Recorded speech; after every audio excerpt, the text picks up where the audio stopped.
ቆይ አሁን የምታደርጉትን ነገር አቁሙና ስሙ።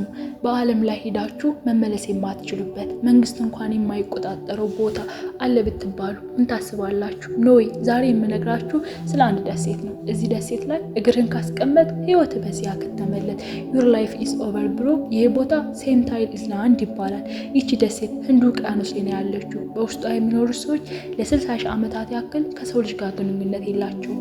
ኢንተርኔት አያውቁም፣ ልብስ አይለብሱም፣ እንደውም እሳት እንዴት እንደሚለኩን እንኳን አያውቁም ተብሎ ይታሰባል። ግን አንድ ትልቅ ችግር አለ። ሰው አይወዱም።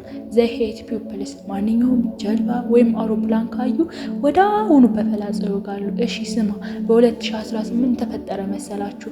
አንድ ጆሃን አለንቸው የሚባል አሜሪካዊ እኔ ሄጄ ሃይማኖቴን አስተምራቸዋለሁ ብሎ በድፍረት ተነሳ።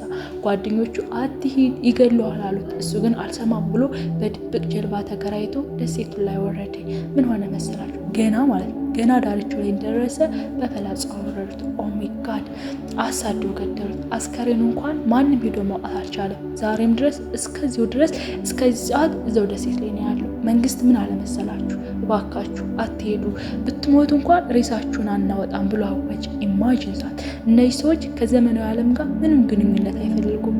በቃ እኛን ተው ያሉ ነው የሚመስሉት። ይህ ታሪክ ስትሰሙት ምን ተሰማችሁ? እናንተ 1 ቢሊዮን የአሜሪካ ዶላር ቢሰጣችሁ እዚህ ደሴት ላይ ትሄዳላችሁ? እኔ አይ ዊል ኔቨር ጎ ነው። እና የዛሬ ፕሮግራማችን በዚሁ አበቃ። ቪዲዮ ከተመቻችሁ ላይክ፣ ቤተሰብ ካልሆናችሁ ሰብስክራይብ በማድረግ ቤተሰብ ይሁኑ። ፒስ አውት ጋይስ።